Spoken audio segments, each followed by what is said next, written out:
আমাদের পশ্চিমবঙ্গের বিভিন্ন জায়গায় রয়েছে নানান ধরনের সমস্ত প্রাচীন মন্দির। শুধু এই মন্দিরগুলোই নয়, এই মন্দিরগুলো যে সমস্ত জায়গায় রয়েছে সেই জায়গাগুলোর পেছনে লুকিয়ে আছে বহু ইতিহাস। আমি প্রণজিৎ, আর আপনারা দেখছেন ইনবন ট্রাভেলার্স। আজকের এই ভিডিওর মধ্যে দিয়ে তুলে ধরেছি এইরকমই একটি প্রাচীন জায়গা, যেই জায়গাকে একসময় বলা হতো কলকাতার পাশে থাকা সত্ত্বেও এই জায়গাটি আসলে ইউরোপিয়ান। হ্যাঁ, এই জায়গাটা হলো হুগলি জেলার শ্রীরামপুর। এই শ্রীরামপুরেই রয়েছে বেশ কয়েকটি প্রাচীন প্রাচীন মন্দির। তার মধ্যেই আজকের এই ভিডিওতে আপনাদের দুটো মন্দির দেখাবো। একটা হলো মদনমোহন মন্দির এবং অন্যটা হলো রাম সীতা মন্দির। তাই ভিডিওটি শেষ পর্যন্ত দেখতে থাকুন। এই ভিডিওর মধ্যে দিয়ে এই প্রাচীন শহর শ্রীরামপুর আর তার সাথে এই দুটো প্রাচীন মন্দিরের যাবতীয় ইতিহাস শেয়ার করব। সাথে এই মন্দিরগুলোতে আপনারা কিভাবে আসবেন সেটাও আপনাদের সাথে শেয়ার করব। 5টি আলাদা আলাদা জায়গা নিয়ে এই সমগ্র অঞ্চলটি রাজা রাজচন্দ্র অর্থাৎ শেওড়াফুলির রাজবংশের অধীনে ছিল। পরবর্তীতে ডেনমার্ক অর্থাৎ ড্যানিশ গভর্নমেন্ট এই সমগ্র অঞ্চলটি লিজ নিয়ে নেয় রাজা রাজচন্দ্রের থেকে। রাজা রাজচন্দ্রের পিতা মনোহরচন্দ্র রায় ছিলেন এই শেওড়াফুলি রাজবংশের প্রতিষ্ঠাতা। উনার সময়কালে এই সমগ্র অঞ্চল জুড়ে বসবাস করত রামানুজ সম্প্রদায়ের বেশ কিছু বৈষ্ণব, যারা মূলত ভগবান বিষ্ণুর পূজারী ছিলেন। মনোহরচন্দ্র রায়ের প্রদান করা জমির মধ্যে এই সম্প্রদায়ের লোকেরা অর্থাৎ এই রামানুজ সম্প্রদায়ের বৈষ্ণব লোকেরা একটি আখড়া তৈরি করেছিলেন, যেখানে প্রতিদিন মদনমোহনের পুজো করতেন ওনারা। তারপর হঠাৎ একদিন ওনারা কোথাও উধাও হয়ে যায় এবং পরিত্যক্ত অবস্থায় পড়ে থাকে ওই মদনমোহনের মূর্তি আর সাথে সমগ্র আখড়াটি। 1836 সালে ড্যানিশ গভর্নমেন্ট ওই পরিত্যক্ত স্থানে একটা হসপিটাল করার সিদ্ধান্ত নেয়। সেই সময় জমি অধিগ্রহণ এবং জমি পরিষ্কারের সময় তারা সেই পরিত্যক্ত মদনমোহনের মূর্তিটি উদ্ধার করেন।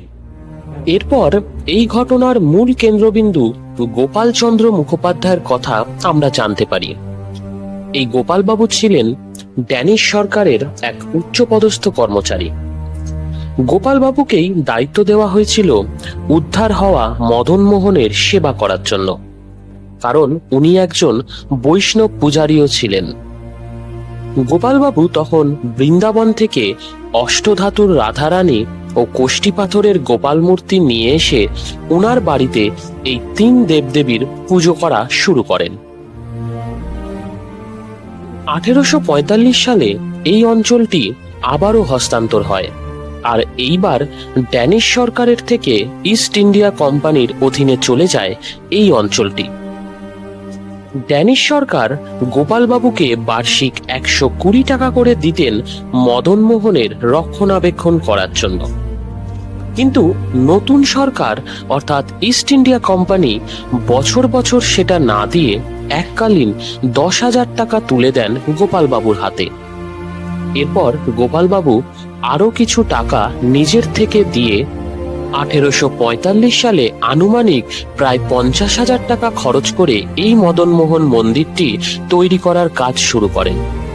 মন্দির সম্পূর্ণ হওয়ার আগেই ওনার মৃত্যু হয়। তারপর ওনার স্ত্রী এই মন্দিরটির নির্মাণ শেষ করেন।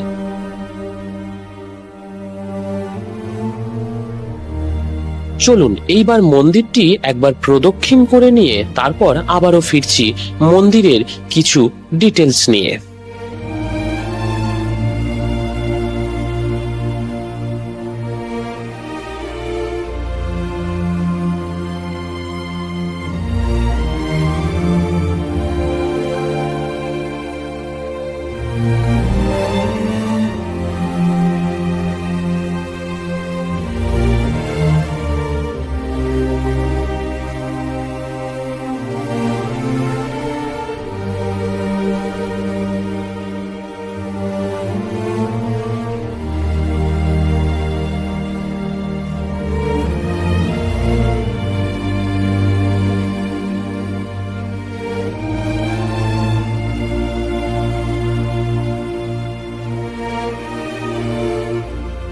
এইবার আসি এই মন্দিরের বর্ণনায়।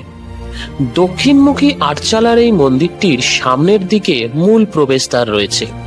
এছাড়াও তিন পাশে রয়েছে একটি করে দরজা, যেগুলি বেশিরভাগ সময় বন্ধ থাকে। বিরাট আকৃতির এই মন্দিরটির উচ্চতা প্রায় 60 ফুটের কাছাকাছি।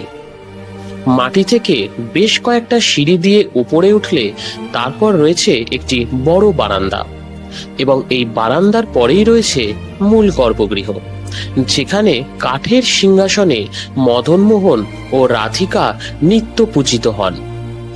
এছাড়াও দোলযাত্রা, রাস পূর্ণিমা, ঝুলন যাত্রা এইসব বিশেষ তিথিতে বড় করে উৎসবও পালন করা হয় এই মন্দিরে। এই শ্রীরামপুরেই রয়েছে আরো একটি প্রাচীন মন্দির, যেটা হলো রাম সীতার মন্দির। এই মন্দিরের সাথে জুড়ে আছে শেওড়াফুলি রাজবংশের ইতিহাস। আবার এই মন্দিরের নামকরণ অনুযায়ী নাকি এই শ্রীরামপুর শহরের নামকরণ।